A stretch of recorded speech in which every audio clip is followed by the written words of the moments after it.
Hello, this is SJ Talks Live coming back at you with another video. It is March 1st, 2023. It is a decently warm day here in Michigan. It's about in the 50s. I don't know if I got allergies or my nose is stuffy and my head hurts a little bit, so I don't know. But anyway, you got a chance to check out my video. The thumbnail says, "Wake up, black people." Uh, if you had a chance to check that out, go ahead and check it out. But if you know, because I'm expanding a little further on that video. I just think this is very important. I just think it's very important. Black people, it's a lot of things that black people need to hear. I'm not just on YouTube to gossip or nothing like that, you know. I do some current events, but I'm not just on YouTube for that reason. You know, I like to be a fine witness. Plus, I like to educate my people. I like to educate black people. I think that's very important. So I just don't come on here and just be running off at the mouth and bashing people and all that. I'm not about all that. But I want to enlighten my people and I want to educate my people and give good food for thought. So, you know, all that other stuff, you know, it's irrelevant, really. But I wanted to expand a little bit further on that.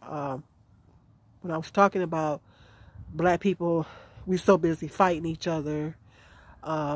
This black male, female gender war we got going on. We're so busy killing each other and fighting each other. You know, playing the blame game, blaming each other for stuff, and we're so busy being against each other, pitting each other against each other, that we're so busy and so preoccupied with that we don't stop and think about that we're still dealing with systematic racism. We're still dealing with systematic racism. We're still disenfranchised. Our communities are is a mess. Our people are dying every day. And they're not dying at the hands of white people. They're dying at the hands of black people. You know, you could talk about racism all day long. Black people be like, "Ooh, yeah, speak the truth." But then as soon as you start talking about black people and the issues that we're having in our community amongst each other, everybody want to go silent. Or you talk about black women, black men are all in. They're, "Ooh, tell it, sister, preach." They're all in. They're all ears. But then when you go to talking about when you show the mirror on them, and you go to talking about their issues, they ain't trying to hear it. But if we gotta be able to accept correction. If we can't accept correction, then how are we going to grow? How are we going to grow? How are we going to change if we can't accept correction? Okay? This is two-sided here. It's two sides to this. It's not just black women that have issues. Black men have issues as well. There's two sides to this. Because we got to get it together. And guess who we have to get it together for? We have to get it together for our children. We owe it to our black children to get it together. Black men and black women. We need to get it together for our children. Because as long as we don't have it together, they're going to be at a disadvantage. They're not going to have it together. And this vicious cycle is going to continue. The things that's going on in our communities. this vicious cycle is going to continue. Black men and black women need to come together. And like I said in that other video, there was once upon a time all we had was each other. Remember that? All we had was each other. That was all we had. Because we couldn't even look at white people, let alone be around them. And black folks stick together. Black folks stick together. Black folks loved one another. We showed love amongst each other. And we helped each other. We built up communities together. But you know, I think where we got messed up along the way, I say that black people, maybe we got too free. Maybe the problem is that we got too free. I think that segregation has hurted us in a lot of ways. I mean, if this world was a better place and there was no more racism, then segregation would be a beautiful thing. All the races coming together and working together in unity. Integration, I'm sorry. Did I say segregation? Integration would be a beautiful thing. I meant integration. Integration would be a beautiful thing if all the races coming together, working together for the common good of mankind, and we're living in a post-racial society. Integration would be a beautiful thing, wonderful thing. But the problem is we still have this black cloud hanging over our head called racism. And racism has a lot to do with power. It's kept in place to ensure that certain people stay in power. It's kept in place to ensure that certain people stay in power. Certain people have all the money. Certain people have all the resources. That's how it's kept in place. We all know racism is about power. We all know that. It's to ensure that the dominant group, white group in society, which is white people, stay in power. They ensure that they keep all the resources, that they continue to run everything, that they continue to run the governments, and that they continue to run everything. That's why racism is not going anywhere. And because we still have this black cloud of racism hanging over our head, integration has probably hurt us more than it helped us, because we got too free. Our people got too free. That's the problem. We got too free. All back in the 50s and the 60s, all the civil rights protests and all that, the revolution and civil rights revolution and all that, all the things that our ancestors and our people before us fought for, we take for granted. They fought for us to have the right to go sit in a restaurant with everybody else, to sit down to eat with everybody else, to use the same fountains. I was at the pool the other day, and I was just marinating. I was meditating on, it used to be a time where black folks couldn't even swim with white people. It used to be a time where black folks couldn't even swim in the same pool as white people. Everything was separate. But who do you think helped us get to this place? A lot of our people died. They fought and they died. They sacrificed. They made lots of sacrifices in order for us to have the freedoms that we have now. And what do? We take it for granted. We take it for granted like everything has always been this way. Everything ain't always been like this. There was a time when we couldn't do hardly nothing. The North was a little bit more liberated than the South. But black people still had to endure a lot of racism in the North. There's still a lot of racism they had to deal with it in the North. Our people fought, but we squandered it. We take it for granted, like things have always been this way. Things haven't always been like this. And there was a time all we had was each other. Black men and black women loved one another. We had strong black families. Before the 1960s, the marital rate for black women were 50%, a whopping 50%. They were strong black families. Black women and men worked together. Kids grew up with values and knowing how to conduct themselves, with knowing respect. But somewhere along the line, we lost that. And integration, I think, has a lot to do with it. I hate to say that. We got too free out here. And it gave us a false sense of security. It gave us a false sense of security and a false sense of confidence, thinking that, well, everything is different now. A lot of things done got better. A lot of things done changed. Everything is everything now. And the reality is that everything is not everything. The more things change, the more things stay the same. The more things change, the more things stay the same. They don't even want to teach our history in schools anymore. In Florida, they stripped all the books out of the school library. They're trying to create laws to prevent CRT from being taught in the schools.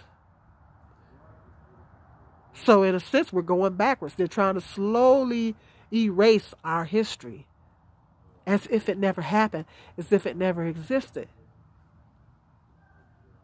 But when you talk about the Holocaust, everybody's all ears. We're supposed to have the utmost respect for it, for what they went through, and that didn't even happen in this country.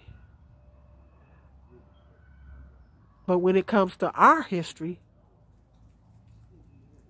the Black Holocaust, because that wasn't Holocaust, the Black Holocaust, when it comes to our people, slavery went on for hundreds of years. They want to erase it. They want it to be erased. And they want to turn back the clock. Now you tell me if everything is everything. Everything ain't everything. Because we're still dealing with this thing here. But we're steady. We complain about racism. We cry about it. Oh, this and that. The police is racist. They don't treat us right. They abuse us. They beat us. They kill us. Black men get killed by the hands of the police. People quick to run out and march. Well, they don't do it with a black when it happens to a black woman, but they'll do it when it happens to a black man. That's the first thing they do is hit them streets. But nothing never changes. When they had the Black Lives Matter revolution after George Floyd's murder, when they had marches and rallies that went on all over the country, they even had one in my city. And right after that march took place, 2 young people got killed in my city. And I'm sure in black communities all across the country. Black people got killed right after that. It was right after that was over. 2 young people in my community got killed. And I said all that marching that they did was in vain. See, black lives have to matter to us before we convince other people that they matter. We have to prove to them that, hey, we value our people's lives. We value our people's lives before we can convince them to value our lives. They ain't never gonna have no respect for our life as long as we're not showing the proper respect for our people's lives. Everything starts with us. Everything starts with us. But we cry and we bellyache about racism. But we don't want to unify. We refuse to unify. We're so busy coming on social media, bashing each other, dogging each other out, and we think it's cute. We think it's cute to bash each other. We think it's cute to bash one another. We think it's cute to point out each other's shortcomings. And YouTube don't have a problem with paying you to do that. YouTube ain't never got no problem with paying black people to bash other black people. YouTube has never had no problem with doing that.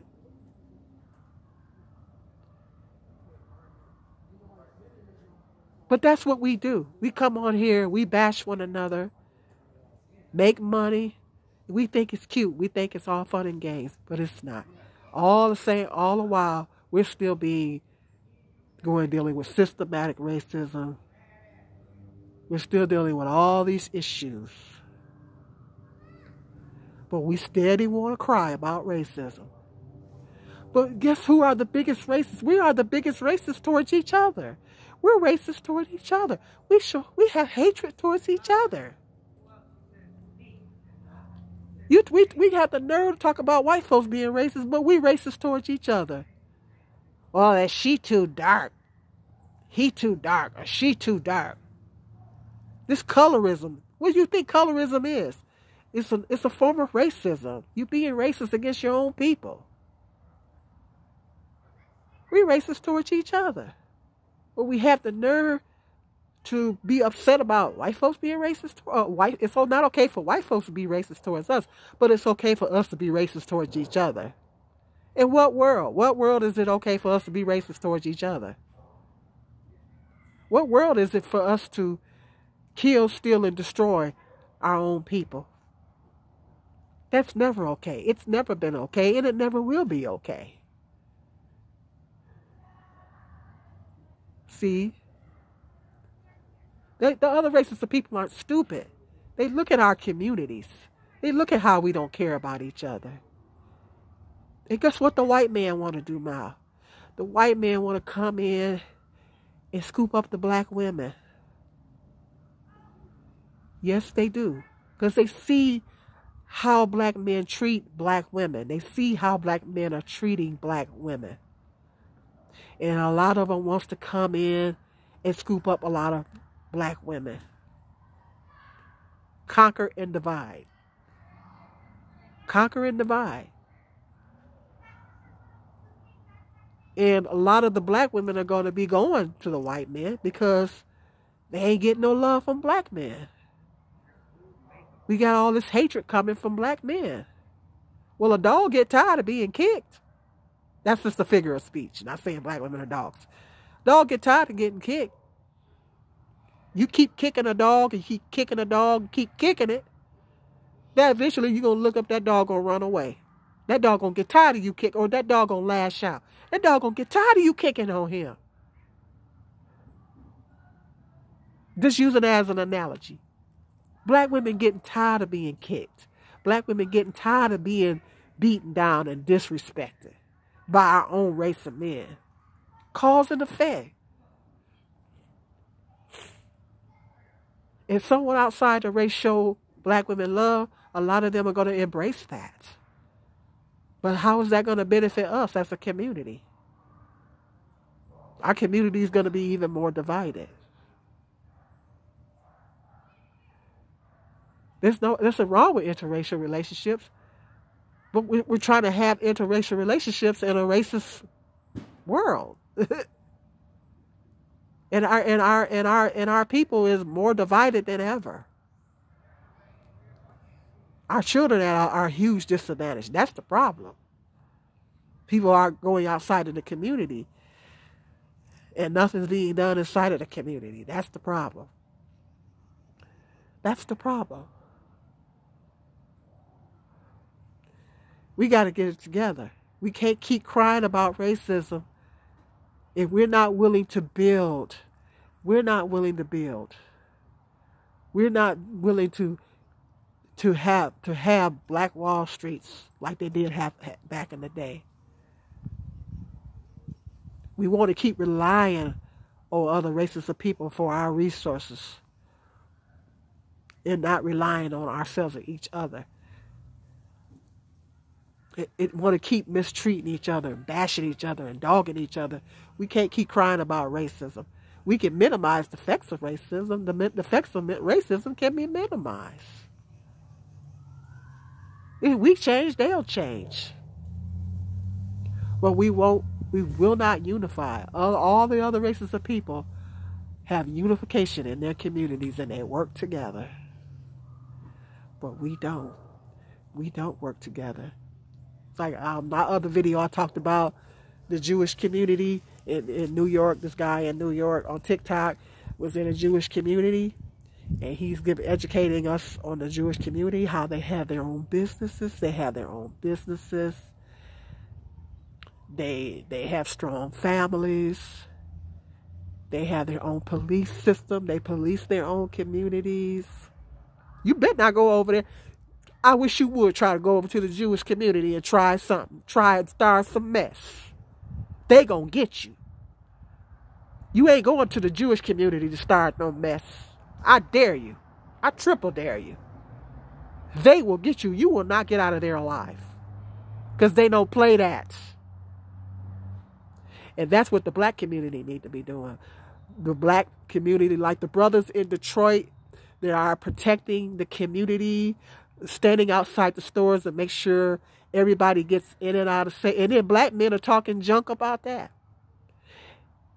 The black men that hate black women are talking junk about that. Certain single women, single mothers shouldn't be protected. How come single mothers shouldn't be protected? We have the sickness in our community, this hatred we got going on between our own people. That's crazy.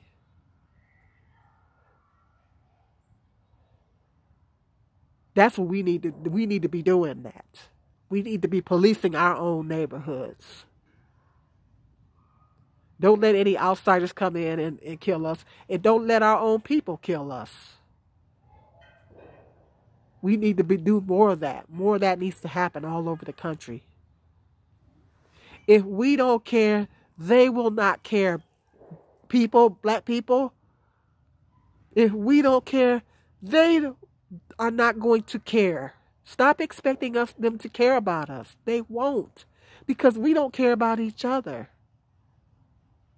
So think about that. The next time you want to come on here and bash black women or bash black men, think about that. We can't cry about racism. We're not doing nothing about it. We have more power than what we think we do. And as long as we got God, who can be against us? We don't rely on God. A lot of us are disobedient to God.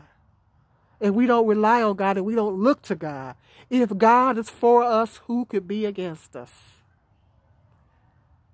As long as He see us making an effort, He's going to help us out. But we don't even want to do what God tells us to do. God told us to love one another, to have love amongst each other. But we won't do it. That one simple command, have love amongst each other. He just asked us to do that. We won't do it. And we steady perishing. Black mothers have to always keep burying their sons because this vicious cycle is continuing. We're not educating our young people. Being disobedient to God. Not educating our young people.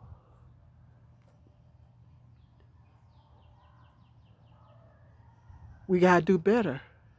And I'm going to talk about this because I'm passionate about that. I'm tired of seeing the stuff that's going down in our communities. I'm tired of all the killings. I'm tired of all the hatred. There's way more black people killing each other than it is white police. There's a small percentage of white police that are killing black people compared to the amount of black people that are killing black people. When you bring it up, everybody want to go silent. How is that going to solve any problems? How is that going to solve it? How much bloodshed has to happen in our community before we wake up? Reprogram your mind. We shouldn't be enemies to each other. We shouldn't be against each other. Black men, black women are not your enemies. Black men, black women, black men are not your enemies. We need to be coming together and building together. brainstorming and strategizing how we can get our money up, so we can have more black. It shouldn't be one city in America, Atlanta, where a lot of black businesses are. That shouldn't be. That should be all over the country. We shouldn't have one city in America where black people are thriving. Black people should be thriving all over the country. It shouldn't be just one city in America. Black people are supposed to be thriving all over the place. Because reality is all black people can't live in Atlanta. And all black people are not going to live in Atlanta. So we need to be thriving all over the country. So we got to get it together.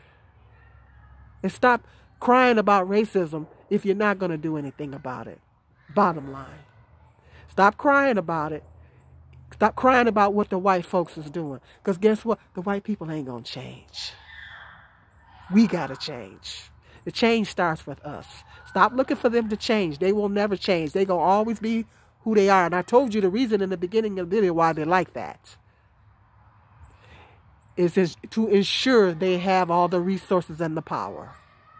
So it's never going to change. Racism is not going to go away. So stop looking for them to change. They're never going to change. We got to change. We're the ones that have to change. Okay? The change starts with us. So think about what I said. Marinate, meditate on what I said. Think about it. And make sure you like and subscribe. And please share this video, because I like to get this message out to as many black people as I can get it out to. And until the next video, you guys be blessed.